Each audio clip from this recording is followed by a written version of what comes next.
put their phones on silent or switch them off.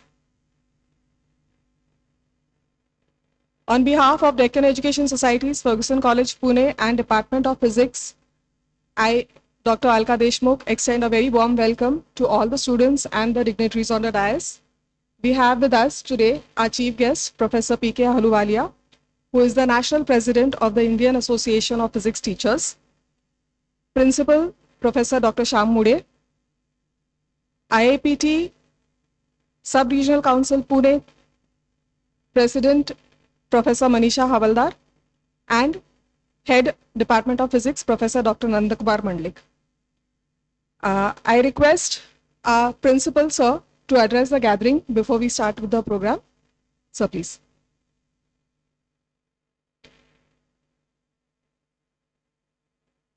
Good afternoon. Honorable dignitaries on the dais. Today's chief guest, Professor P.K. Ahluwalia, retired professor from Department of Physics, Himachal Pradesh, University, Shimla. Respected ma'am, my colleague head of the department, Professor Nandakumar Mandlik, distinguished dignitaries of the dais, other head of the departments, research coordinators, NSS officer, other officers, faculty, my dear students. It's indeed a great pleasure to be over here on this occasion, and it's our great privilege that we are having with us Professor P.K. Ahluwalia, who is going to talk about the various aspects of the physics. So later on the details will be discussed. As I see here, we are having a mixed crowd, some of the students from the Fergusson College, some from the other college. So I take this opportunity to talk something about the college. So most of the students from the college know about the legacy, but the student from other colleges, they may not be having the knowledge about the great legacy of the Fergusson College. So here I take your 2 minutes for that. So we are having a 140 years of legacy, and the Fergusson College was established in 1885. And since the inception of the Fergusson College, we are leading in a field of the education, and we are working for the excellence in the education. If we see our ranking, as far as the NRF ranking is concerned, this year we have secured our ranking 57 all over India, and we are number 1 in Maharashtra. So in Maharashtra, the Fergusson College always stand first, and in all over ranking, it varies between 25 to 60. Apart from that, as far as the NAC accreditation is concerned, we are always A plus, and in 2023 we have been accredited again A plus.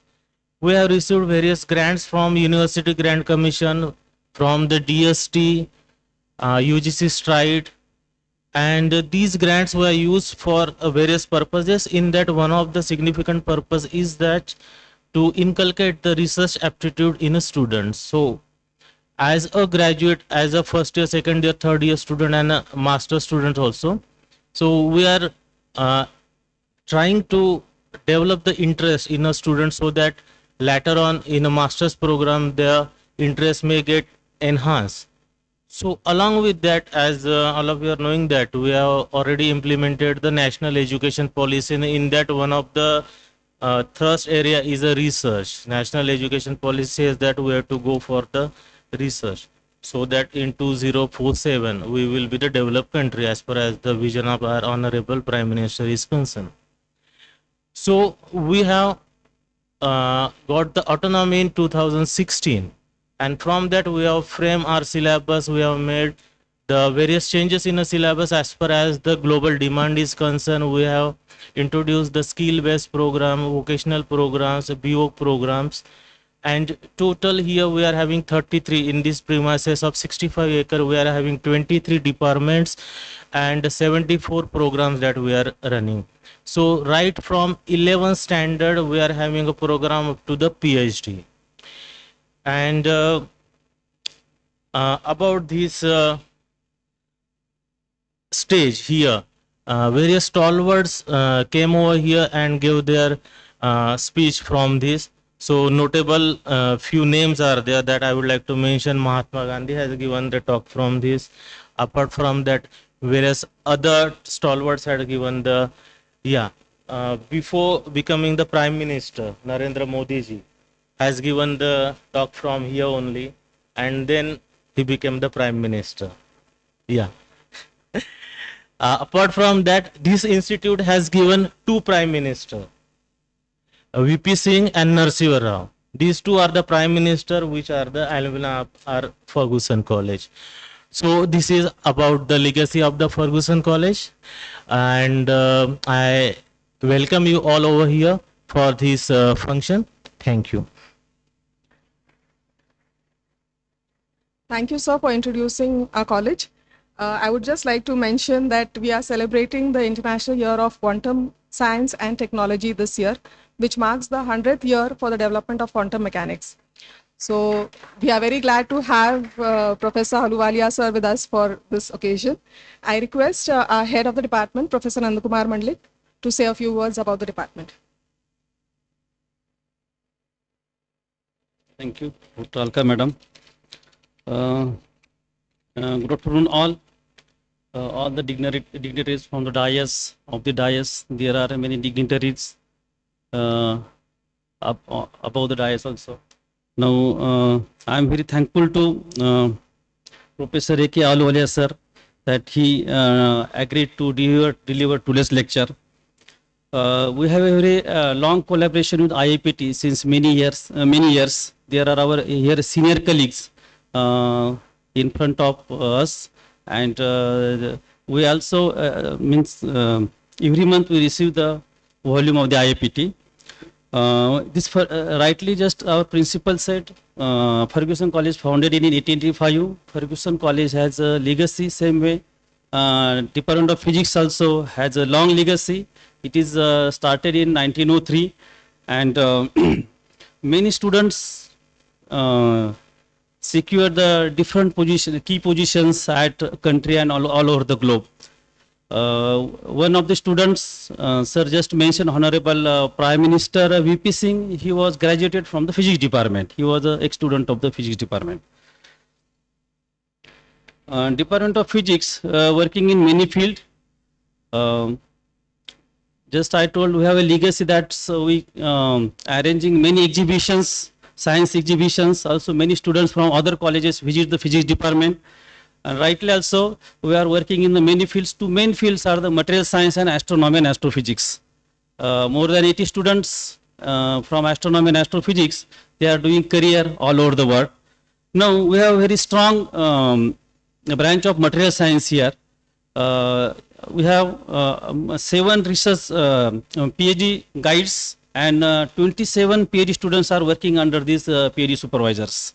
We have completed around 1.5 to 2 crore projects, and recently 2 crore projects are going on, like from DST, ISRO, IUAC, ANRF, BRNS, and all this.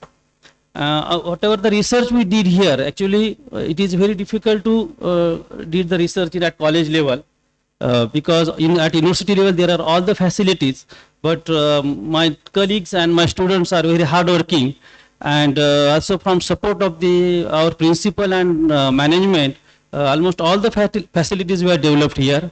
And whatever our research is at par with the national and international level research, whatever in the Physics department. We publish the papers in all the reputed journals. The research in material science is going on in the fields such as battery, all the cutting edge technology, battery, supercapacitor, energy generation, luminescence, and also theoretical physics and astronomy and astrophysics. And all this possible only because of the strong support of our honorable principal and all the management of the Deccan Education Society. So I am again welcome to all of you. And I'm again thank you to all the members of the IAPT, office bearers of the IAPT, and thank you all for attending this lecture. Thank you. Thank you, sir. I request Professor Dr. Ashish Yengantiwar, the Research and Development Committee Coordinator, to please introduce our guest speaker.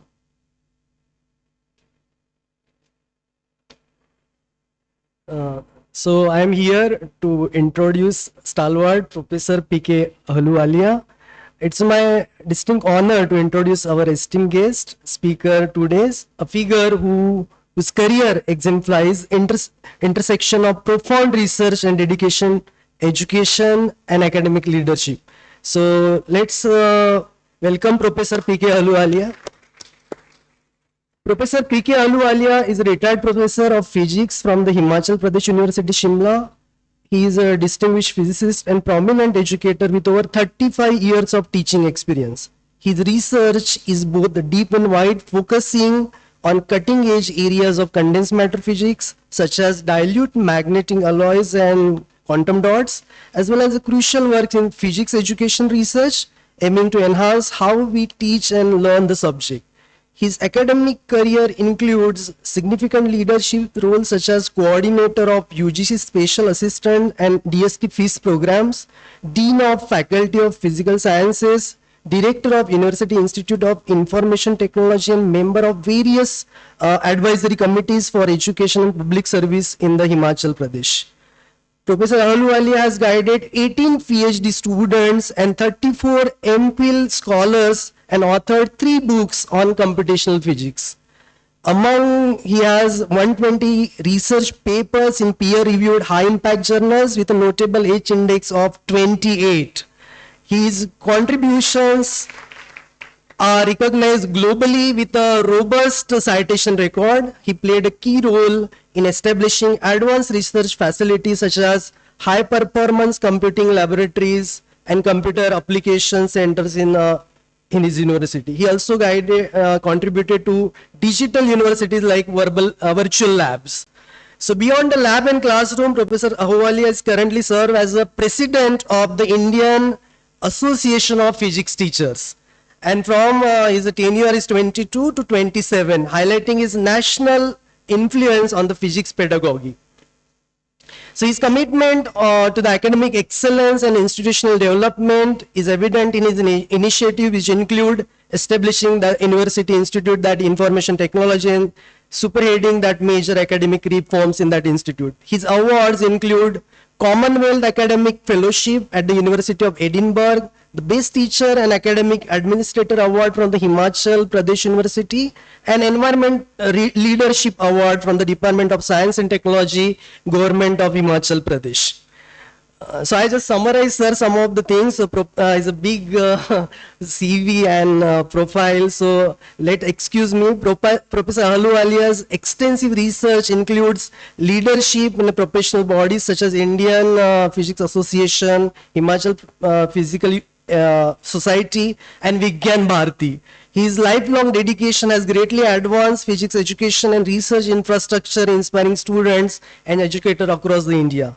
So we are truly privileged to have a leader who is not only a seasoned researcher but also a passionate advocate for a science popularization, currently engaging public with the Quantum Doodles project. So please join me giving a warm welcome to Professor P.K. Ahluwalia, and let's, sir, we are very thankful to be here, and please guide us. Thank you. I now request Honorable Principal, Professor Shyam Mude, to felicitate our guest. I also request Indian Association of Physics Teachers representatives from the Sub-Regional Council, Pune, Professor Manisha Havaldar, President, National President, IAPT, Professor S.D. Shinde, Secretary, Professor Kailash Saprar, Treasurer, Professor Sandeep Kakade, former Secretary, and Professor Bharat Kangude, to felicitate our Chief Guest.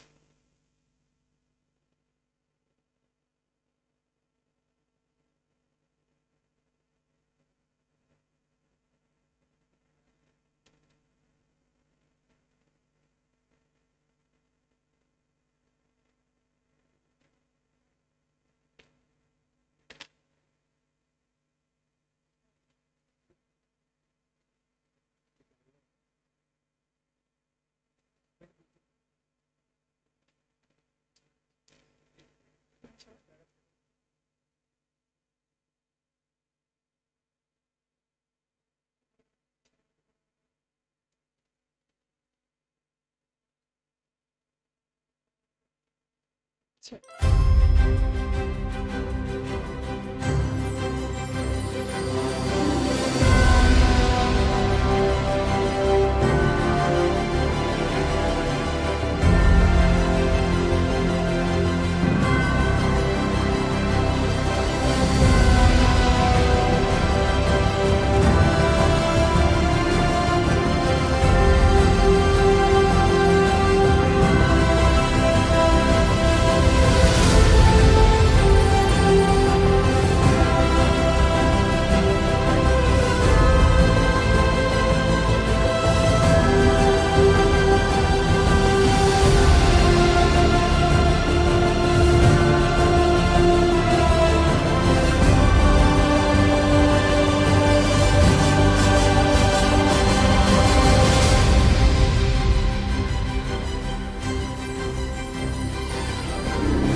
And can I have a color mic? Oh, yeah, please. Yeah.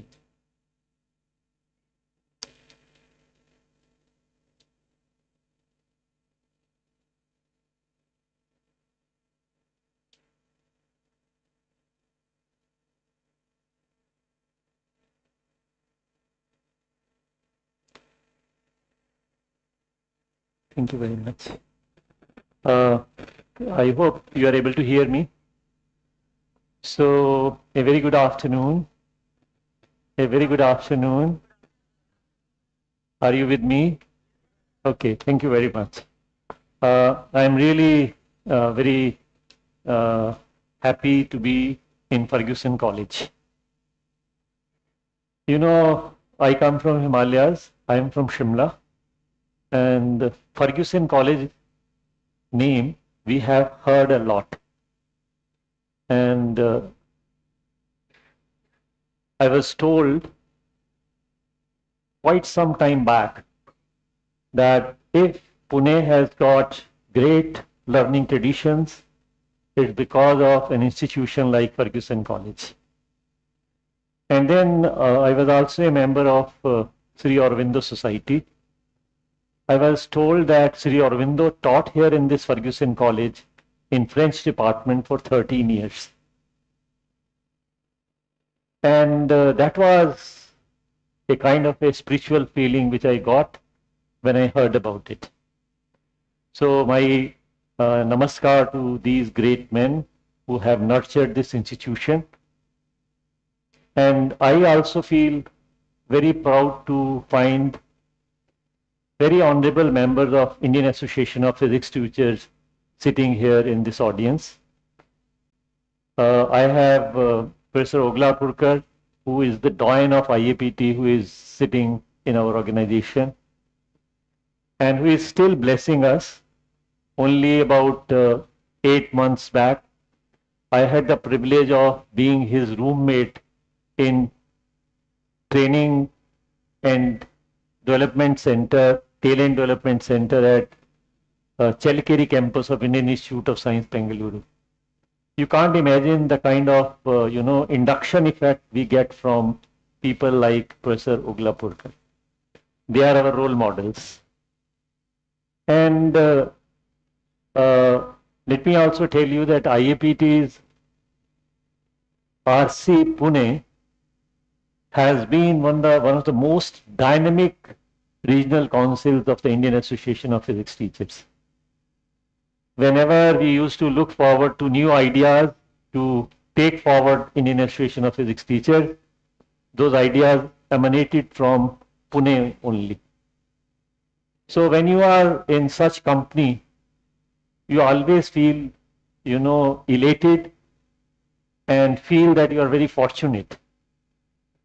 Lately, I had been talking to the present Executive Council headed by Ma'am Havalda of Pune.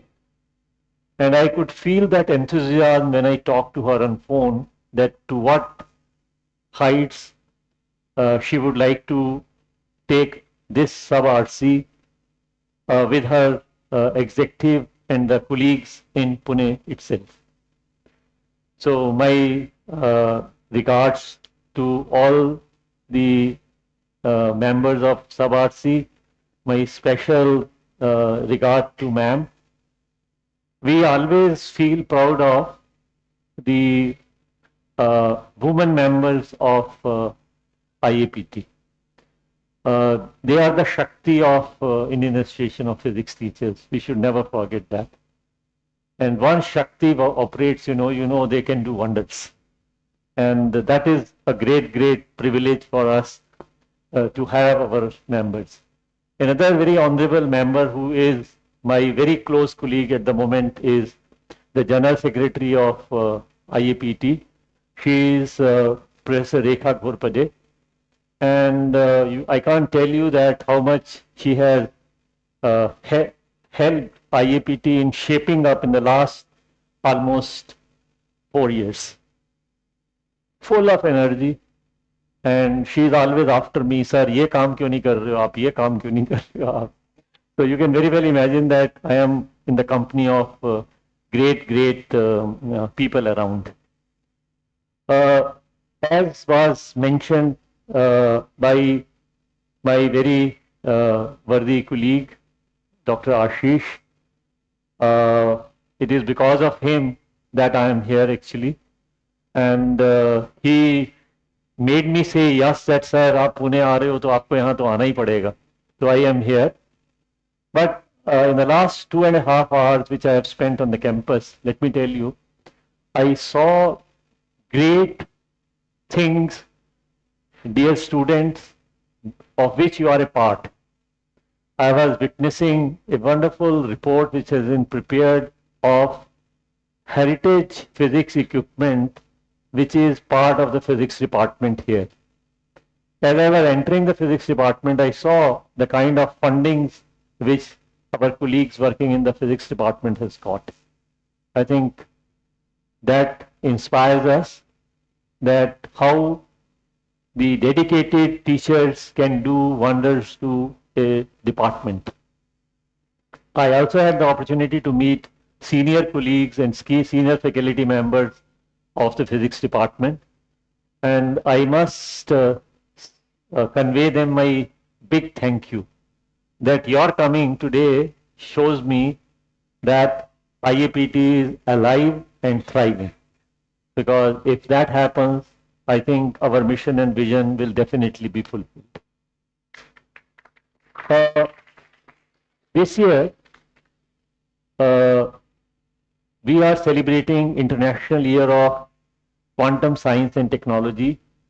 In short, we are calling it as IYQ 2025.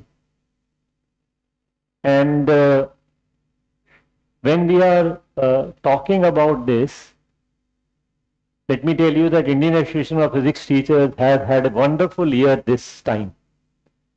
We have every day, somewhere in some corner of the country, there is a function under the banner of Indian Association of Physics Teachers going on. For example, today there is some function going on in Fergusson College. In the forenoon, we were in National Chemical Lab. Thanks to my friend Mayur, who is also sitting in the audience here, who gave me an opportunity to come to Pune. And I was thrilled to find very attentive audience there in the lecture. What more a speaker can hope for? If you find an attentive audience, half of the job is done. Now, during this program, we have created a series of webinars, essay writing competition, photo essay competition. We are having a mega quantum quiz, which we ran for about 22 weeks. Just imagine that. And we are having a rerun of that right now. Earlier it was a weekly quiz, now it is a daily quiz on the timeline of the evolution of the quantum mechanics itself. In my morning lecture, I touched upon one very important personality on the evolution of quantum mechanics. He is seen as just a formula in our books or in the minds of our students. Lambda is equal to h upon p, which is de Broglie's formula. Normally we call it de Broglie. Indians call it like that, but the pronunciation is de Bro because he was a Frenchman. But I will still keep on calling him as de Broglie because I will use my privilege of using my own pronunciation about that. And we sometimes forget that he was the man sitting at a very interesting cusp of the development of quantum mechanics. He was the man who said, when Einstein can say that a wave can be a particle, why can't I say that matter can also be a wave? Try to see this. And you know, everybody treated that as a hypothesis. Hypothesis is a statement which needs to be confirmed. It has been confirmed time and again, but we are still sticking with that nomenclature of de Broglie's hypothesis. I think this is how things happen. And dear young students, let me tell you, if quantum mechanics has been there, it has been because of young people. Look at Bohr in his 20s. Look at Einstein in his 20s. Look at de Broglie in his 20s. Look at Heisenberg in his 20s. The only exemption was Schrödinger, who was in his 40s. But look at Schrödinger, who got inspired by de Broglie. Once he said that matter can be a wave, he was told by Peter Debye, why don't you do something and convert and write a wave equation for it and give us a seminar. And this fellow comes up in second seminar of his set of lectures. In the first, he explained what de Broglie has done. In the second, he starts his lecture by saying, I was told that a wave equation has to be written for matter waves. Today I am going to present you that. That was a historic day. Just try to imagine the excitement of that moment which must have happened. One of my own favorite physicists is the one about whom I am going to talk today. His name is Enrico Fermi. I hope he is a very immortal kind of a person in the sense that we have a unit named after Fermi. We talk about that quite often. He was called a Pope of physics. You know who is considered a Pope? Pope is somebody who knows all. That was the kind of reputation which this fellow had. And he was a legendary teacher and a legendary theoretical physicist and a legendary experimental physicist. All in one kind of a personality he was in physics. So imagine you yourself to be in the company of this great man. You know, one of my teachers used to tell me, भाई physics पढ़ के क्या फायदा होने वाला है, आपको शायद मालूम नहीं है. और उसके बाद उन्होंने एक लाइन ऐड करी, हमेशा आप बड़े लोगों की कंपनी में होने वाले हो. कभी आप आइंस्टाइन की कंपनी में होगे, कभी आप श्रोडिंगर की कंपनी में होगे, कभी आप फर्मी की कंपनी में होगे, कभी आप रमन की कंपनी में होगे. ऐसी कंपनी तो ढूंढे से नहीं मिलती है, इसलिए फिजिक्स पढ़ो और आगे बढ़ो. I think we are passing through a crisis today when we are finding very few students are opting for physics as a subject. And I think time has come when we should encourage our students to come for basic sciences, for STEM education. It's the need of the hour of the country also. You know, in the last lecture which I gave at NCL, I asked one question. And maybe I can ask you that question here also. Mayur, please excuse me for asking this question again here. And that question was, tell me whether technology came first or science came first. So this question is, first raise your hand when you say, sir, technology came first. How many of you think that technology came first is the answer? Not even a single hand has been raised. Let me tell you, it was technology always which came first. Science is a recent phenomenon. By the way, let me tell you the definition of science also. Science is nothing but systematized knowledge. And one of my favorite examples to hammer this point is, I think in Fergusson College also there is a department called political science. This is the only department who has got this tag of science with it. But you will never find any experiment going on in that department. But why we called it science? Because it is a systematized knowledge of the development of political philosophy around the world. And science actually started only about, say, 350 years back. People say it started with Newton, but I won't agree with that. It started with the people to whosoever civilization they belonged to, who tried to systematize things about us. Bhaskaracharya, Aryabhatta, or any name you take, they were all people who tried to put everything in systematic fashion so that we can appreciate and understand that. And science has become a very recent phenomena because we know that science is something which is actually pushing technology. Fermi was one person who was also responsible for a great technology called nuclear technology. You will see in my lecture that how he was able to really do that. So I hope I have already told you that what is the significance of this person. Before proceeding further, let me tell you, he was a person because of whom we found that nuclear energy came up as a central piece of authority in the political world also. Once USA had the nuclear bomb, it started ruling the world. Not only that, it was because of this that people started looking at physics walas with lot of respect. Oh, they are big people. They can make atom bombs.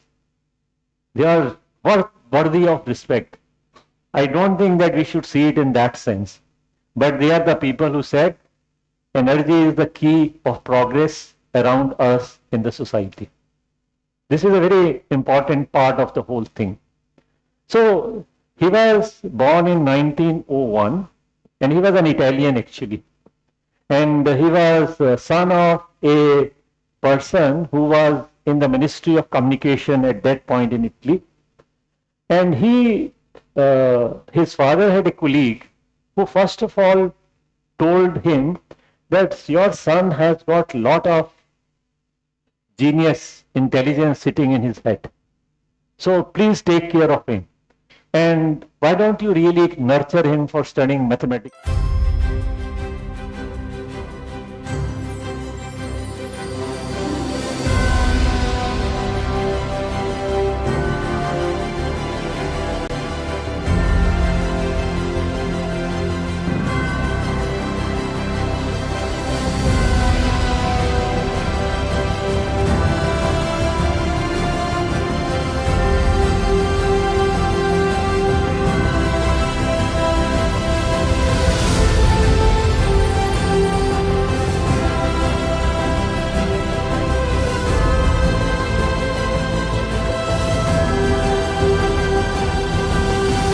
The time when quantum mechanics was peaking. There was a lot of excitement around quantum mechanics. And there were few people in quantum mechanics sitting in Germany who were considered authority in quantum mechanics. One of those persons was Max Born. Max Born is the person who actually gave us the interpretation of, physical interpretation of a wave function. He was the one who told us that if you take square of the wave function, amplitude, you get probability of finding a particle somewhere. So he got a fellowship to go and study under Max Born as a postdoctoral fellow. But after that, he also got a Rockefeller fellowship in 1924, and he went to Leiden to a person whose name is also an immortal name in quantum mechanics, Paul Ehrenfest. Paul Ehrenfest was, though he didn't get the Nobel Prize, was a key person in pulling together the people who were working in the area of quantum mechanics. And unfortunate part of this was that he was also very much into statistical mechanics. Statistical mechanics and quantum mechanics, these two coming together really opened us the era of how to understand matter macroscopically from the point of view of quantum mechanics or the microscopic world itself. Now, when you look at it, he went there for 2 years and later came back in Italy in the University of Florence as a lecturer in mathematical physics. Now you can very easily see that people were not appointed as lecturers in physics, but lecturers in some special topic, seeing their authority in that particular part. This is the picture of Fermi's family and his wife Laura and their children. Fermi actually died quite young. He was only in his 50s when he died. Later, his wife wrote a autobiographical book, and the title of that was Atoms in the Family. And this is a book which is worth reading by young people, that how not only a physicist can be passionate himself, but how he can make his family also passionate about the subject. So Laura not only lived a life of a wife with Fermi, she also lived the life of a passionate learner of physics with Fermi itself. I think this is something which we should always keep in mind. Okay. Now, it was in 1927 that Fermi was elected. You know, there was a tradition that if there is a person who wants to be in the university, there will be a voting system where he will be elected to become a professor. It was not like giving a position to the person. Of theoretical physics in the University of Rome.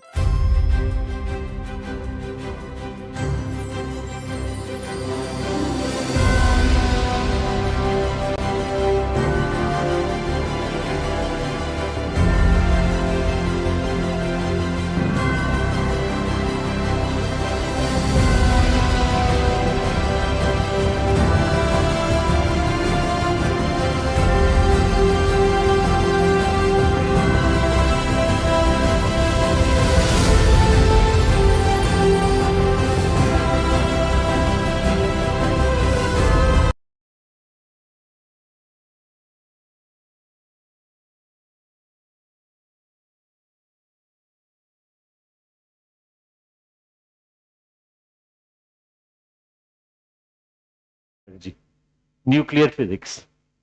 I think it's a 200-page book, and I would say that any student who wants to do serious nuclear physics must read that book. Rather, must work out that book. But then there was another thing which happened after his death. People found that whenever he used to teach, he will prepare very systematic notes on a small diary, and they discovered those diaries later. And 2 such diaries were converted after his death into books, which were then distributed. I hope you can see that these are handwritten notes. We never had computers at that point of time. And in this, which is entitled as Notes on Thermodynamics and Statistics, what we used to call at that time statistical physics, he is deriving Fermi-Dirac statistics on just 2 pages. Just simple, no further elaboration, but in a systematic fashion. And you know why he was interested in this Fermi-Dirac statistics? Because he was the first person, along with Dirac, he talked about one of the most interesting quantum distribution function apart from Maxwell distribution function, a kind of a second quantum mechanical distribution function after Planck. Planck gave us Planck's distribution formula, and here was a derivation which was for Fermi-Dirac distribution function. And he was the first person who started applying this quantum mechanics for the study of systems with what you call as spin half particles. Suppose you have an electron gas in which you want to study it. The right way to study it is that you talk in terms of the Fermi-Dirac distribution function itself. I think even today, whenever physics people want to study solid-state mechanics, one of the earliest models of metals which we talk in the classroom is free electron model or free electron gas model. Can you imagine that this was in 1926? This is the same period in which S. Chandrasekhar was also working in astronomy, astrophysics. He was the one who applied Fermi-Dirac statistics to understand what we call white dwarfs. If you happen to read the white dwarfs evaluation and that limiting condition, you will find that it is nothing but the application of the Fermi-Dirac statistics itself. And you know, Fermi level or Fermi energy is a very interesting point in a solid. You know that it is filled up to that level when you are at absolute zero, but as you start raising temperature, you will find electrons will start jumping away. And the beautiful part of this picture is you will always find that at higher temperatures, the curve always passes through when the value is half. I hope you can very easily see in this curve also. So here we were saying when you are at T is equal to 0 temperature, then how things are going to behave. When you go for T greater than 0, then how things are going to behave. And everything which happens in semiconductors, metals, insulators, Fermi level is always a landmark around which things will happen. Whether the bands are overlapping around Fermi level or not. And we know that the electrons around Fermi level are the real actors of the game in almost everything which we look around us. And all of the electronics, what we call as physical electronics, moves around this Fermi distribution function itself. And its understanding is very, very crucial for designing semiconductors. The coming up of a transistor as a technology was because of this kind of a deep understanding which we had for this Fermi distribution function itself. In fact, Fermi also wrote another set of notes which was later published. Those were his notes on quantum mechanics. This is the first page of those notes. One of the very interesting parts of this which you can see is on one side he has listed some physical quantities which come under mechanics. And on the other side he has listed some physical quantities which come under the heading of optics. And then he builds up the understanding of quantum mechanics around these ideas in his notes. And he is very famous for what are known as Fermi golden rules in quantum mechanics. We are celebrating International Year of Quantum Mechanics. Please don't forget that. That's why time and again word quantum mechanics is figuring in the picture. And what was the importance of Fermi's golden rule? This Fermi's golden rule became a formula for having understanding of transition rates in quantum mechanics. But when I say transition rates in quantum mechanics, it also means transition rates in spectroscopy, transition rates in nuclear physics. Wherever you want to talk about transition rates, you will always find a Fermi's golden rule is sitting there. And these golden rules became quite famous also. There was this Fermi's golden rule number 1, in which he actually tried to describe transition rates between quantum states under time-dependent perturbation theory. You will find in my lecture all those topics which appear in quantum mechanics are appearing, and you will find that the Fermi was working on all these topics for his own research. One very interesting aspect of Fermi was this, that he was a person who will not read papers, but he was very fond of sitting in lectures which were being presented by researchers, and he will pick up from those lectures some threads of interest to him and work in those areas. I mean, it was an amazing thing when you try to look at such a personality डर लगने लगता है, यार ये काम कैसे करता होगा, ऐसा आदमी कैसे सोचता कैसे था ये. That is the kind of thing which actually happened.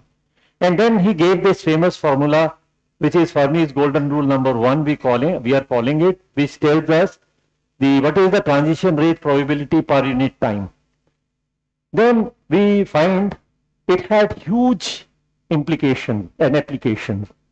For example, in this case, what we find is, if you assume there is a weak perturbation, perturbations are normally weak only, and if you imagine that the time limit is short, you can apply it in nuclear physics, you can apply it in particle physics, you can apply it in condensed matter physics, you can apply it in quantum optics. Today we are talking a lot about quantum optics, ever since we have started talking about quantum computers, quantum entanglement, quantum cryptography, and so on. Most of the foundations were sown by Fermi itself. And there are certain very interesting applications where he applied it. One was beta decay. Beta decay was one of his last theoretical works. He wrote a paper, sent it for publication to Physical Review. Paper was rejected.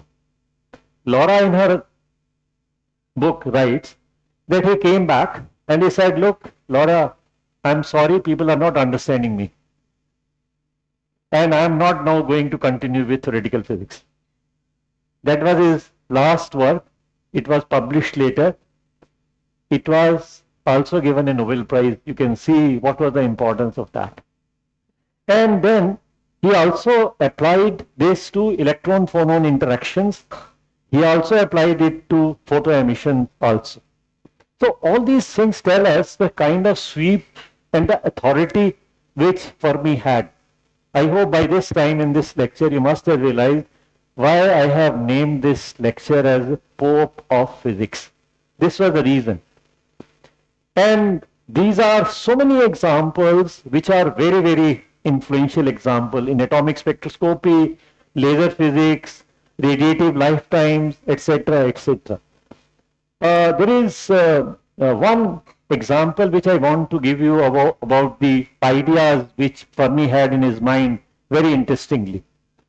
For example, one of the ideas which he was trying to use was to look at multi-electron systems. You know that Bohr's model was essentially very simple in explaining hydrogen spectrum. It was a roaring success for hydrogen only. Beyond that, it failed miserably. Sommerfeld tried to improve upon it by changing orbits into elliptical orbits, but that also didn't help much. So what to do?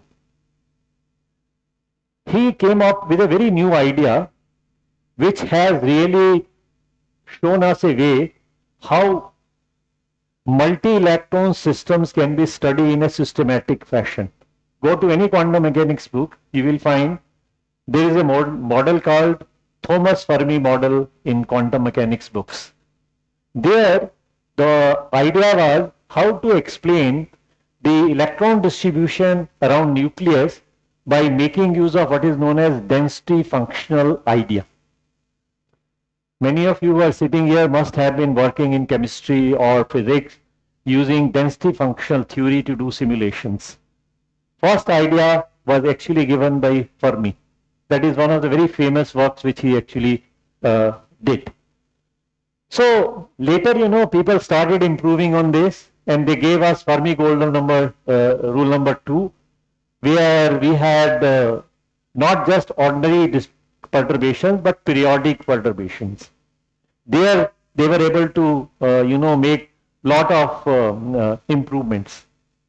There was another very famous rule of Fermi which was known after his name, and that was like an anecdote around the work and life of Fermi itself, and I hope you can read it. He used to say, if I cannot convince somebody, I will confuse him. And this is attributed to Enrico Fermi because he was a great master in simplifying the phenomena. You know, whenever you look at people who are very good in doing physics, you will find that they had a great mind to decide upon what is to be kept on the carpet and what is to be put under the carpet. Einstein was one of such persons, that what to keep under the carpet and what to bring on the carpet. Fermi was also one of those fellows. And he will actually try to make use of this as a great teacher. कि अगर आप ना किसी विद्यार्थी के मन में अपनी छवि बिठाना चाहते हो ना, तो कुछ ऐसा बोलो जिससे उसके दिमाग में वो चीज बैठ जाए. And he will use all these things to actually behave as a great teacher. So he was a great physicist and he was a great educator, known for his ability to simplify complex ideas and make them accessible to others. So he moves to USA in 1938 and he receives the Nobel Prize. He actually went away from Italy because at that time Mussolini was the head and he was a dictator. He was a fascist, and Niels Bohr actually helped him to go from after taking the Nobel Prize and move to USA itself. Now, when he reached USA, he devoted whole of his attention on working in experimental physics. Now, you know, what he did was, these great men, you know, they are very interesting people. He actually put before him whole of the periodic table, and he systematically studied the decay processes of these elements sitting in the periodic table, and was knowing that how to look at these nuclei sitting in the periodic table itself. And he established a lab, which is known as the Fermi lab, famous Fermi lab now. These two pictures are of that lab. I hope you can see that he was a man who loved to work with his own hands. You can see from his dress that he is wearing a dress so that he is not suited booted, but he is ready to dirty his hands also. What were his contributions in nuclear physics after that? He was considered an expert in neutrons. You know, you can see the seeds of the future coming up in this statement. What are the seeds? Neutrons were, in fact, the key elements in causing nuclear fission. So if you understand how are neutrons going to behave, slow neutrons, fast neutrons, what are those things which are going to operate? He was the man who was knowing everything about it. He was very good at nuclear reactions and also the discovery of slow neutrons, which is a landmark discovery in causing what we call nuclear fission. Then he was also somebody who was very much into transmutation of elements. I hope you know that artificial radioactivity is something which actually satisfied the dream of alchemists. You know, alchemists always wanted to convert base metals into gold. Here was an idea. You cause a radioactive reaction and you find one element can be converted into another element. Only recently I was studying somewhere that this has been achieved somewhere in this CERN lab, that they have been able to convert a small amount of some matter into gold. I mean, that is what they wanted to do. He was a first-rate theoretical physicist and first-rate experimental physicist. So, when I said that we are talking about quantum technology, he was the one who was a harbinger of nuclear technology actually. And what were the scientific goals he had kept before him in achieving these goals? First was controlled nuclear fission, achieving a sustained chain reaction, neutron absorption, understanding the role of Xenon 135 in absorbing neutrons. You know, in a nuclear reactor, when we want to control the nuclear reaction, we require some kind of an absorbent also there so that we are able to stop them from causing further nuclear chain reaction itself. Creating pile made of uranium and graphite designed to sustain a chain reaction through the absorption and release of neutrons. A big pile. Imagine somebody comes and in Fergusson College wants to do an experiment which is a very dangerous experiment. He was the one who conducted this experiment under a tennis court, which was the most dangerous thing which one could have done under a university umbrella. But he did that. And you know, what were the things which we had gathered there in terms of creating that kind of a scene? 7,71,000 pounds of graphite, 80,950 pounds of uranium oxide, 12,400 pounds of uranium metal. Cadmium coated wood was used as material for neutron absorption. You know cadmium rods we talk about in nuclear reactors also. Graphite as a neutron moderator. And when this experiment was conducted, how much was the amount of energy which was produced? Just 0.5 watt. But this 0.5 watt was a success story. That yes, we can control a chain reaction. We are in a position to produce energy with the help of that. Right from the very beginning, you know, lots of concerns have been there around nuclear energy and nuclear technology. One is safety, other is criticality. Criticality means that when team was performing this experiment, when that reaction starts happening, it doesn't go out of hand was a crucial element. If it had happened, it would have been like an explosion of an atom bomb under that tennis court. But he was ready for taking care of that also.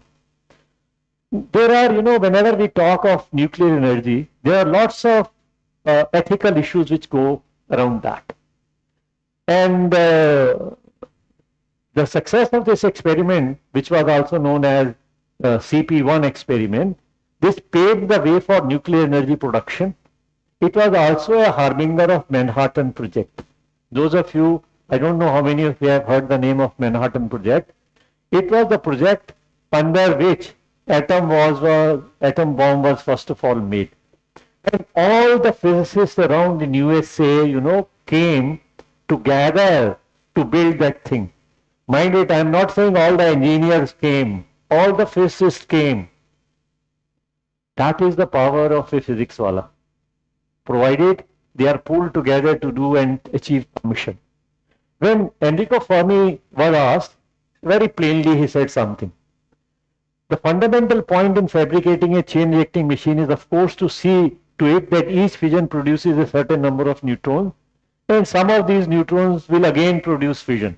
You will say, yeah, or you know, as a matter of fact, he is making a statement. Look at the statement below it of APJ Kalam. I hope you remember APJ Kalam standing with Atal Bihari Vajpayee when Pokhran 2 explosion was done. He said, at some point of time, the world has today 546 nuclear plants generating electricity. Their experience is being continuously researched and feedback should be provided to all. Nuclear scientists have to interact with the people of the nation. Look, when we are dealing with such technologies, he is saying we have to interact with the people of the nation. Even in this parliament session, we are going to talk about nuclear energy, opening up India for that. And the academic institutions continuously update nuclear power generation technology and safety. Now, who were the other people who actually worked in this particular project? I think there are very famous names here. Leader was indeed Enrico Fermi. Arthur Compton, I hope you remember. He also, you know, inspired De Broglie to go ahead with his dream, because before De Broglie wrote his thesis, Compton had already shown an experiment in which the scattering of photon was established by him as a particle itself. And then we had Emilio Sigare. I hope most of you have heard his name. He has written a beautiful book on nuclear physics. Wu, Chinese physicist. Wigner, a great theoretical physicist. He was also there. And then try to see how many people he mentored. Today in national education policy, you know, we are talking that teachers should also mentor people to do project for research purposes when we are trying to introduce 4-year degree course itself. Look at it. George Fairwell, Anderson, T.D. Lee, you will find that there are many names in it which later won Nobel Prizes also. But where did he gather that kind of an experience to create this Chicago pile, CP1 which we call? It was because of a group of students which he gathered around him in Rome. And they were given the name Panisperno Boys. They were all Italian scientists who made significant contributions to the field of nuclear physics during early 19th century. This name comes from the street in Rome. It was around that they were working. So together when people used to call, अच्छा वो FC street वाले बच्चे उन्होंने ये काम करा। मुझे आशीष जी बता रहे थे कि आपको अगर फर्ग्यूसन कॉलेज आना है तो आप बोलो FC स्ट्रीट में जाना है, हमको FC रोड पर जाना है. So they were known as these Persephone boys. And they played a very, very crucial role. And everybody had some expertise. Enrico Fermi was a leader. Then Figure, he was the man who was there for identification of artificial radioactivity. And he discovered these two elements also in the process, tactinium and astatine. And he also played a very crucial role in Manhattan Project to make the atom bomb. Then this Majorana. Majorana is a great name in quantum mechanics also. Even it is being talked about today when we are talking of quantum computing. Majorana states for qubits, people are talking about it. He was also there and he is known for this Majorana equation. Then we have one person who is a very interesting person in this whole group, who was, a kind of a contributor to the study of neutrinos and neutrino oscillations which were happening in all these reactions. And this fellow who was Amaladi, he was the one who created for the first time for Italy a cyclotron. Cyclotron is a very interesting machine for causing artificial radioactivity. Because if you go and talk about cyclotron to people, they will tell you, look, we make isotopes for treatment of cancer, etc., etc. So he was also a very interested person in that. There was another person who was basically an experimental chemist. His role was to see that if an artificial radioactive element has been made, has it really happened or not? And this was to be done very fast because many a time the half-life of those radioactive elements which were created was so small that you will not detect it easily. Then this Rossetti, who made a very important contribution in this project. So there is a kind of a marble slab on which it is written, the Via Panisperna boys were instrumental in advancing our understanding of nuclear physics and played a pivotal role in the development of the atomic bomb during World War II. Now I am coming back to Fermi as a teacher. I talked about his books. So when his books were being published, Figure wrote a small preface for those books. And I think these prefaces are worth reading to feel inspired both as a student and as a teacher.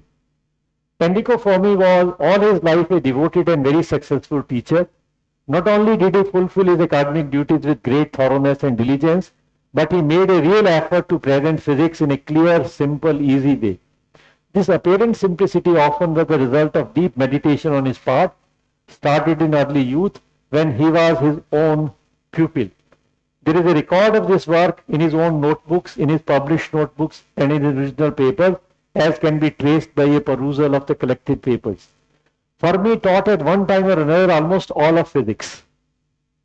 When he gave courses, he prepared notes for his own use and sometimes he made them available to his students. Several of these sets of notes are preserved. The notes on quantum mechanics were published by University of Chicago Press in 1961. They represent the last version of Fermi's presentation of this subject as it evolved from around 1928 to 1953. Apparently, they have been useful to students and teachers alike. The set of notes here presented served for a course of thermodynamics given in 1951-52, 2 years after his death. They cover thermodynamics and statistical mechanics. The notes were not destined for publication and they are not intended to be a book on the subject. The reason for publishing them is that it is thought they still might be very useful to a student reviewing or to a professor preparing to give a course on the subject. The choice of material, the emphasis and the mode of presentation by such a master as Fermi will be worth studying for a long time. इतनी बड़ी preface लिखी उन्होंने emphasize करने के लिए what is the importance of these notes. अगर देखें अपने करियर में उन्होंने कौन कौन से सब्जेक्ट पढ़ाए, कोई सब्जेक्ट नहीं है जो उन्होंने छोड़ा होगा. Nuclear structure, electrodynamics 1, general physics 1, special problems in physics, general physics 2, special problems in physics, general physics 3, special problems in physics, research in physics. You will find one very interesting element in this. Special problems in physics. That means he was identifying problems on which he would like to focus his attention to do research himself or by his students. Then quantum mechanics and atomic structure, nuclear physics 1 and 2, mathematical physics. Then below if you come physics of solids. Then nuclear particles, thermodynamics and statistical physics. All that makes the core of teaching physics, you will find is in his teaching career. And that is just beyond imagination.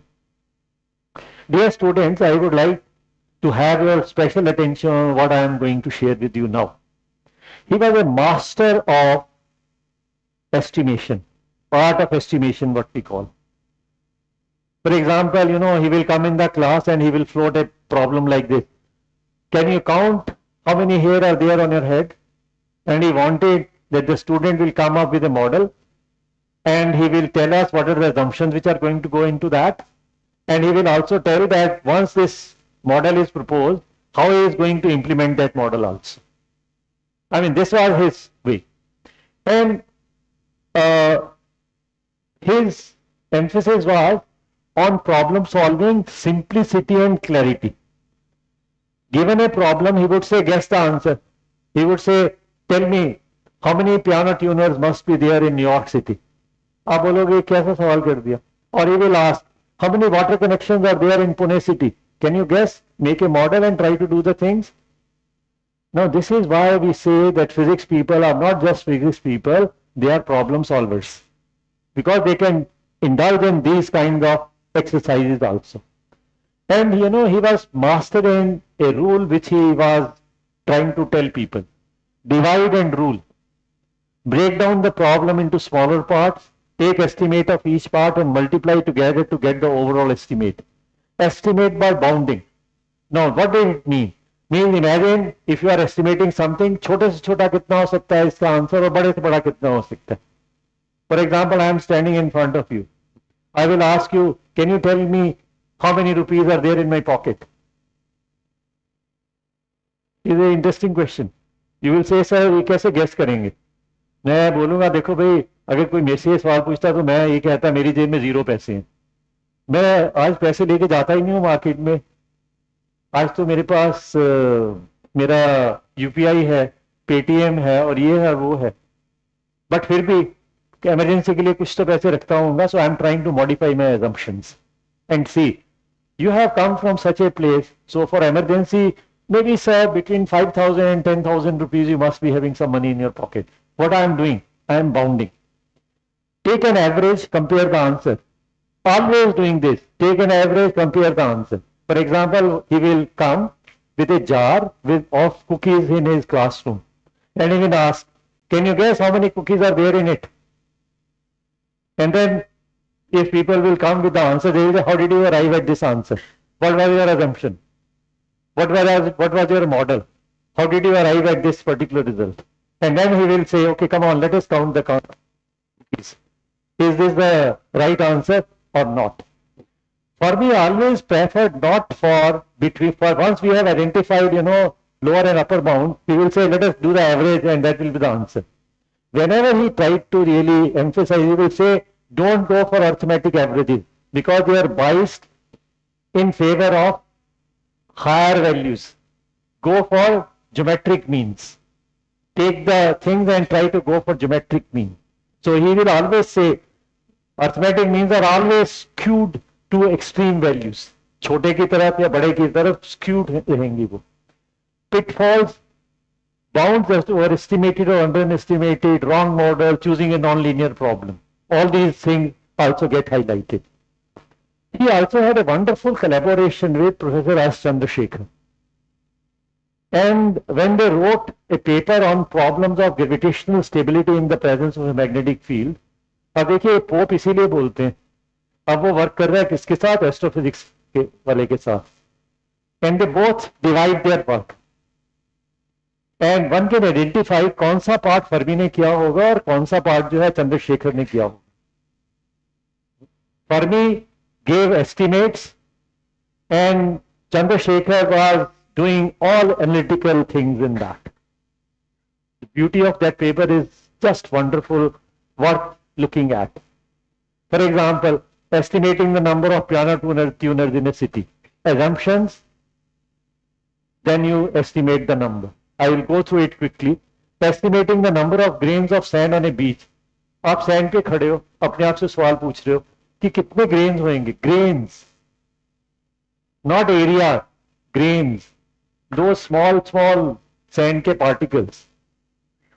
आपको क्या क्या इसमें assumption? What is the length of the beach? What is the breadth? What is the sand depth? What is the grain volume? ये सब इसमें जाएंगे. And then estimate, try to see what is going to happen. Estimating the volume of water in a lake or maybe in a monsoon, how much water falls on Indian earth. Can you guess? Estimate? Maybe you will say, okay, let me go and get the data. Go get the data and let us come back and make a model and see whether it works or not. Then estimating the number of people in a city who share the same birthday. Pretty interesting problem. So here there are assumptions, city population, probability of sharing a birthday, ignoring February 29th when we are taking 365 as the number of days. Estimated number of people, and it has been found through this calculation which can be given to the student. I wish if IAPT Sub-Regional Council Pune conducts this kind of a workshop for students itself. Estimating the energy consumption of a city. Then estimate the number of cars passing through a toll booth. Fermi's calculation of the energy. This is a very interesting problem.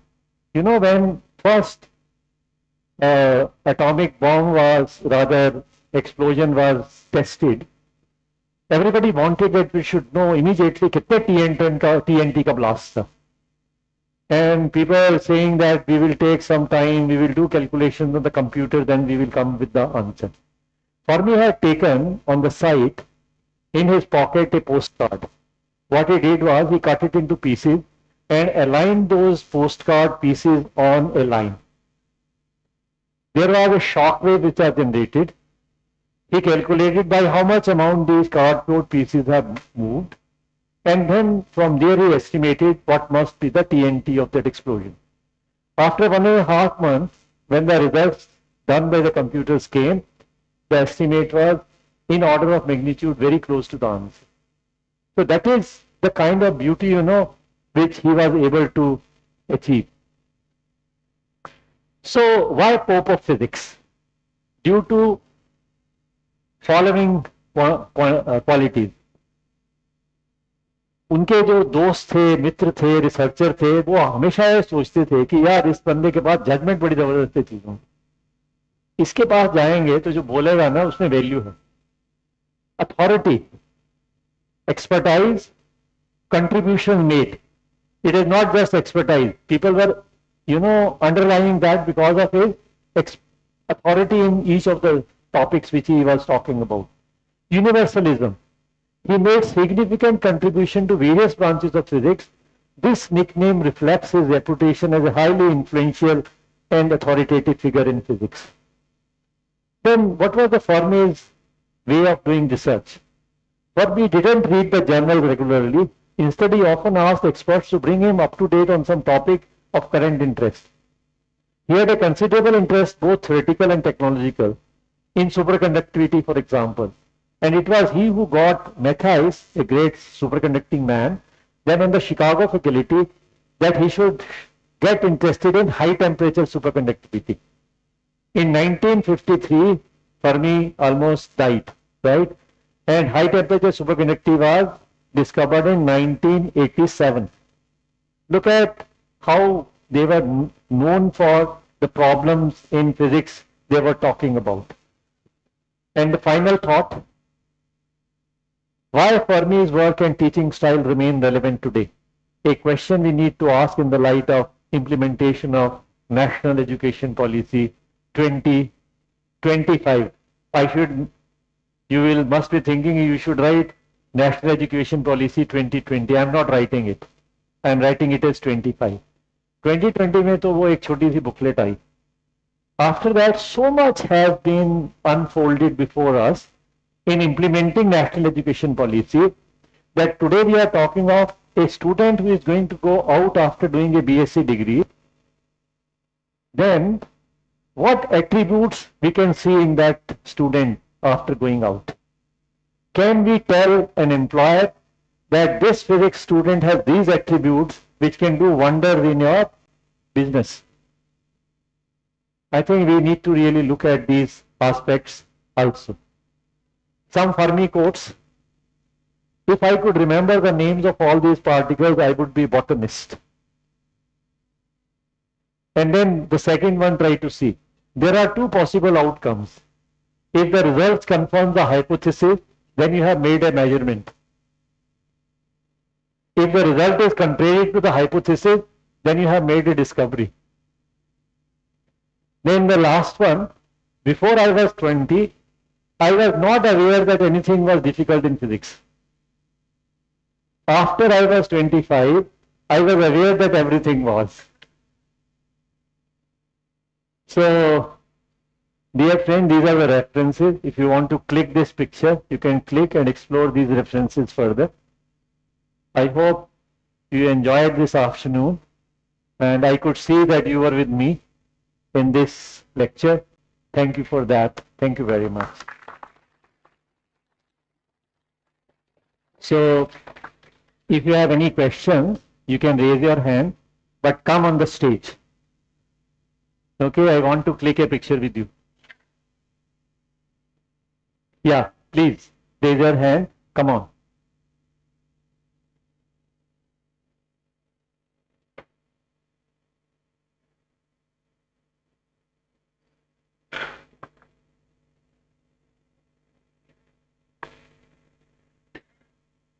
Yeah. भाई आपसे हाथ मिलाना है. Hello, I would like to talk in Hindi. It's okay? हाँ चलेगा. हाथ मिला लें. Yeah. तो पहले तो I am a history student. You are History student. history student. I am just interested and keen to learn the world. मुझे दुनिया समझने में interest है. So it might be silly questions. There might be silly questions for you. मैं एक बात बोल सकता हूँ आपको. Questions are never silly. Answers are. तो the question was कि अभी quantum physics, can it will explain जो theory of everything जो स्टीफन हॉकिंग कहते हैं, gravitation को explain कर पाएगी? देखो हम ना अगर ग्रेविटेशन को स्टडी कर रहे हैं और हमने अभी कुछ हाइपोथेसिस की बात करनी शुरू कर दी है, जैसे ग्रेविटोन्स है ना, आपने भी सुना होगा. You seem to be a clever student. तो आपने जरूर ये देखा होगा कि जब हम किसी चीज की बात करते हैं ना, तो हमने हाइपोथेसिस की बात करनी शुरू कर दी. बट हम ये चाहते हैं कि ग्रेविटोन जैसे फोटोन है, ऐसे ही एक ऐसा हाइपोथेसिस है जो अगर एक्सपेरिमेंटली ट्रू मिलेगा तो हम करेंगे, अदरवाइज हम छोड़ देंगे. बट कई बार साइंस में ऐसा होता है कि हाइपोथेसिस बहुत लंबे समय तक चलते हैं. और जब हमने ग्रेविटी वेव्स डिस्कवर कर ली तो एक बार फिर लोगों में एक्साइटमेंट होने लगी कि अगर इलेक्ट्रोमैग्नेटिक वेव्स फोटॉन्स हो सकती हैं, मैटर वेव्स जो हैं हमें मिल सकते हैं पार्टिकल से, तो भाई ग्रेविटेशनल वेव से भी हमको एक पार्टिकल तो मिलना चाहिए क्वांटम मैकेनिकली, जिसका नाम ग्रेविटोन। तो हम क्या करते हैं, कई बार ऊंची सोच रखते हैं और सोचने में हम कभी कंजूसी नहीं करते। तो हमने सोच रखा है, लोग काम कर रहे हैं, लोगों ने मॉडल्स बनाए हैं। मॉडल बनाने का मतलब ये नहीं है कि सब कुछ काम करेगा, but this is how science works. Bohr ने मॉडल बनाया, बल्कि जे थॉमसन ने मॉडल बनाया, तो पता लगा रदरफोर्ड ने बोला गलत था। रदरफोर्ड ने मॉडल बनाया, पता लगा गलत था। बोहर ने मॉडल बनाया, पता लगा गलत था। आप बोलोगे सर फिजिक्स वाले सब गलत ही गलत करते रहते हैं क्या? है ना? मगर ऐसा नहीं है। हर मॉडल में ना हमने एक सोपान आगे बढ़ा, हमारा एक सोपान आगे चले हम, और जो गलतियां थी उनमें हमने सुधार करने की कोशिश की। हम ये नहीं सोच रहे थे कि गलती है, ये तो गलत है और हम डिस्करेज हो जाएं। हमने कहा अच्छा, अगर ये इसमें हमको कुछ कमी नजर आ रही है, हाउ टू इम्प्रूव इट। इसी तरह से विज्ञान आगे बढ़ता है। सेकंड और एक है साइंस फिक्शन क्वेश्चन, जो मतलब साइंस फिक्शन जैसा है, हाँ, जो फर्मीज पैराडॉक्स कहते हैं, फर्मी पैराडॉक्स। Fermi paradox. हाँ, what is your opinion on that? What is that paradox? Can you tell me? The paradox is, in a way, he was having lunch with his colleagues. The question was, there are trillions of stars in our universe. If we take a 0.1% probability, there might be advanced civilizations in our universe. तो देखिए, अब आपने बहुत interesting question है, बड़ा मजेदार है। आमतौर पे जब भी हम एस्ट्रोफिजिक्स और एस्ट्रोनॉमी की बात करते हैं, तो हम वो संभावनाएं तलाश करने की बात करते हैं कि इतना बड़ा यूनिवर्स, इस पे कहीं तो हमारे जैसे लोग मिलने चाहिए हमें ना, है ना? कार्ल सगान का नाम सुना है आपने? है ना, कॉस्मोस वाला। उसकी पिक्चर देखी जो आपने, टेलीविजन सीरियल देखा है? देखा नहीं है? जरूर देखो उसको, कहीं से ढूंढो आप उसको। Sir, under your astro club, please go ahead with the screening of that on your campus. Carl Sagan was one of the first persons who started talking about it, कि संभावना बहुत है, संभावना जरूर मिलेगी, मगर probability of the kind of parameters which need to be satisfied for people like us to survive on a planet बहुत कम है। मगर ये नहीं है कि जीरो है, तो हो सकता है हमें मिल भी जाए। मिलती कब है, ये बड़ा इंपॉर्टेंट क्वेश्चन है। जैसे हमारे पास ना कई बार ऐसी चीजें नहीं होती हैं जिनसे वो चीजें हमें मिलें। धीरे धीरे जब हम प्रोग्रेस करते हैं तो वो चीजें हमको मिलने लगती हैं। आपको मैं एक और एग्जांपल देता हूं। आपने सुना होगा गॉड्स पार्टिकल के बारे में। गॉड्स पार्टिकल को हमने ना 60 के दशक में, पिछली सदी में, हमने उसके बारे में पूरी थ्योरी कर दी थी। मिल नहीं रहा था। क्यों नहीं मिल रहा था? क्योंकि हमारे पास state of the art technology नहीं थी। जिस दिन वो state of the art technology आई, जिस दिन हमने उस लेवल के एनर्जी को अचीव किया, हमें गॉड्स पार्टिकल मिल गया और हमें बड़ी खुशी हुई। क्यों? क्योंकि गॉड्स पार्टिकल के साथ बोसोन का नाम भी जुड़ा हुआ था। उसको हम हिग्स बोसोन कहते हैं। बोसोन आप जानते हो ना, किसके नाम पे है? सुना है। फिजिक्स में I am not a person is very much into physics ना। हाँ, तो एक नाम आपने जरूर याद रखना है आपके बाद, इसके बाद जाकर के। उसका नाम था सत्येंद्र नाथ बोस, और वो भारतीय वैज्ञानिक थे। उन्होंने 4 पेज का एक पेपर लिखा, जिसकी वजह से वो इमॉर्टल ऑफ फिजिक्स हैं, सारी दुनिया जानती है। इस यूनिवर्स में जितने पार्टिकल्स हैं, उनमें से आधे पार्टिकल बोसोन हैं, जो उनके नाम से जाने जाते हैं। I think so, I think this is the thing, वो रिएक्ट करते हैं उसके वजह से। ये क्या? Higgs boson particle, I think I have heard that ये फोटोन को मास इसलिए नहीं कि वो रिएक्ट नहीं करते। यस, मतलब उन्होंने वो आंसर करते हैं व्हाई वी हैव मास, है ना? So yes, this is something I have heard. So dear friend, we had a wonderful dialogue. 3 cheers for him. Thank you. Okay. Any other?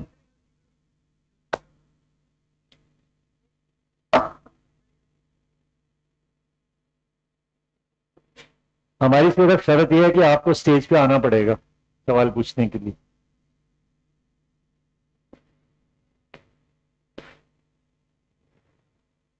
अगर सवाल नहीं है तो क्या मैं रुक सकता हूं? ओके, बट जाने से पहले एक छोटा सा चुटकुला आपको सिखाना चाहता हूं। ओके, कम ऑन, कम कम कम। आपका माइक किधर है? ओके, या Hello, sir. Hello. My question was, Fermi emphasized the importance of science communication. What are some things that we as students today can do to extend his vision to help with science communication today? Science communication you mean to say. मैं आपके सामने खड़ा हूँ, क्या कर रहा हूँ? I mean, this is science communication, but हम क्या करें as students? इसमें हम बहुत कुछ कर सकते हैं. मैं आपको और उदाहरण दूंगा. जो हमारी Indian association of physics teachers है वो इसमें बहुत कुछ काम करती है.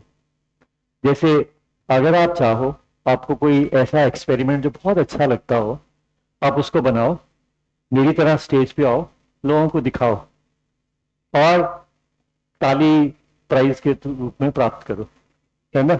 एक ये तरीका है. दूसरा है, आपके यहाँ क्लब्स हैं छोटे छोटे, आप ना लिखो. उसमें जो आपको कुछ ऐसा लगता है, कुछ मन में आपके सवाल आते हैं जो आपको पूछने हैं, आप रेज करो ना. somebody में से, ये तो साइंस फिक्शन की बात हो रही है, साइंस फिक्शन में भी बहुत पैसा है ना. We should really try to do that. I don't know whether you have heard the name of people like Asimov. सुना है? आप उनकी किताबें पढ़ोगे, वो आदमी कभी अपने घर के से बाहर उसने एक कदम नहीं रखा, पर पता नहीं उसकी इमेजिनेशन ने उन किताबों में क्या क्या बुना. और वो चीजें ऐसी थी जो आज हमें सच्चाई की तरह नजर आती हैं, है ना. तो साइंस कम्युनिकेटर बनने के लिए एक तो साइंस के साथ प्यार होना चाहिए, एक दिमाग में जिज्ञासु होने की भावना होनी चाहिए, अच्छी कम्युनिकेशन स्किल होनी चाहिए. और अगर आपको कोई ये बोल दे कि आप गलत बोल रहे हैं तो घबराने की बात नहीं होनी चाहिए, क्योंकि गलतियां हम सब करते हैं. तो अगर ये फंडामेंटल प्रिंसिपल्स आप रखोगे दिमाग में ना, you will be a good science communicator. Okay. So I think we can wind up now. Sir, Ashish. So last चुटकुला जो मैं हमेशा यंग ऑडियंस के बीच में शेयर करता हूँ, हर शहर में एक बार मैंने ये चुटकुला सुनाया है जहां जहां मैं गया हूँ. वो चुटकुला है, दो नोबेल लॉरिएट्स, और ये सच्ची कथा है, न्यूयॉर्क रेस्टों में बैठे थे और आपस में बातचीत कर रहे थे.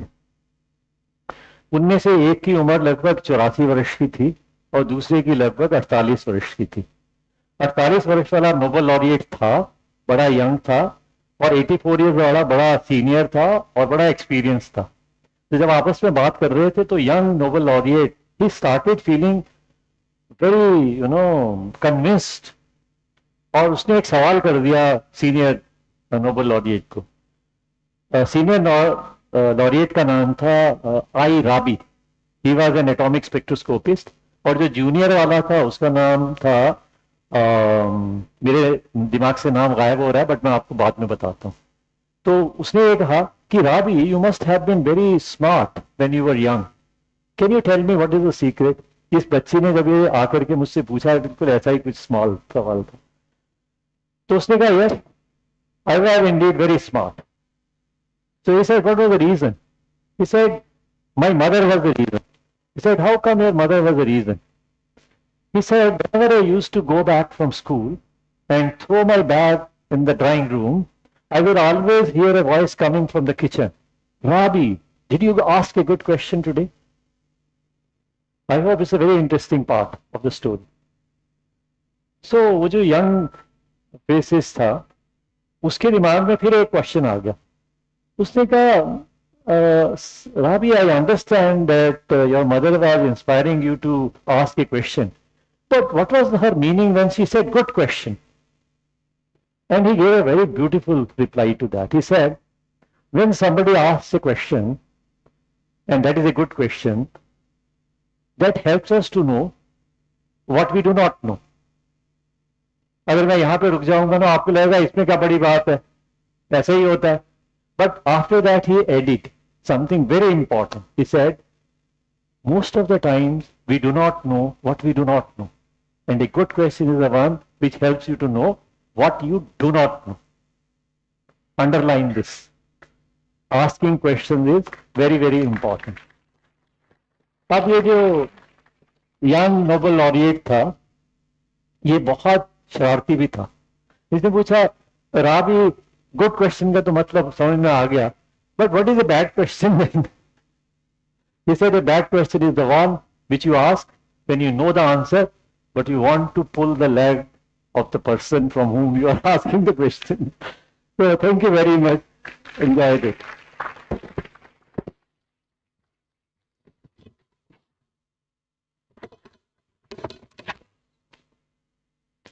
Thank you very much, sir. I'm sure all our students have enjoyed this talk.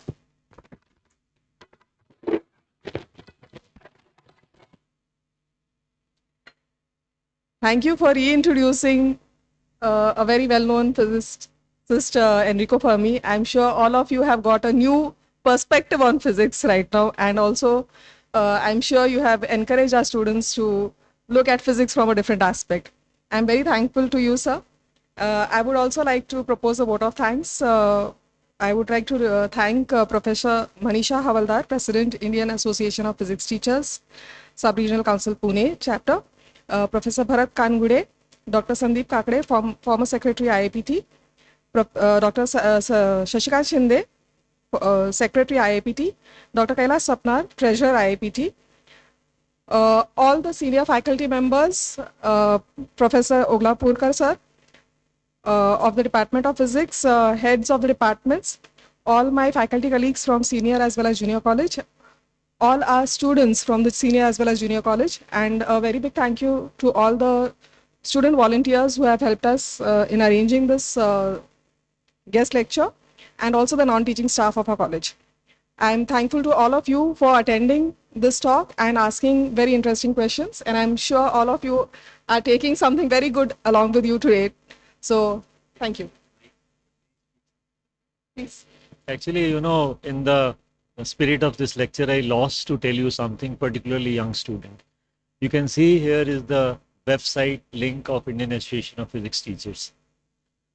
We have 10,000 plus members in the country today. And we invite people not only from physics, but from any field, provided they have interest in physics, to become our members. You can become our members as life members. You can become our member as student members. You can become our members as annual members. You can become our members as institutional members. For student members, especially, I want to tell you that you only need to give 250 rupees for 2 years membership. But every month you will start receiving a bulletin of the Indian Association of Physics Teachers, which has a lot of interesting things on the activities of the IAPT and some very interesting articles in that. I think I should not lose this opportunity to invite you to become our members. If you are sitting here as not being their member, please catch hold of Professor Ashish and the other faculty members, and I hope you will be able to go there. Our website is also dynamic website. Once you are members, you can go there and upload pictures, galleries, videos, and some blogging also. You can do that on physics. We have in between a person sitting who is called admin. If you will find that this part is not suitable to us, we don't let it come up. But if it is suitable, then we are very happy to push it on our website itself. We also have a very interesting website, a page on Facebook. It is called Lucy. Let us solve it and understand it. You go there, every day you will find some problems get posted, and then people try to offer some solutions to those problems also. I think if we have to hone our problem solving skills, it is high time that you use social media in a positive manner itself to learn physics. Here is a way which I am suggesting. Also, we run lots of competitions throughout the year. We have photo essay competition, we have essay writing competition, we have innovative experiments competition, we have a computational physics competition, all sorts of competitions are there. And let me tell you in the end a very good news also. And that good news is that we have won only yesterday in Indian Junior Science Olympiad. We had 6 students who went there from India to participate as official team, 2 gold medals and 4 silver medals. And we conduct national standard examination for class 10, 11 and 12 students.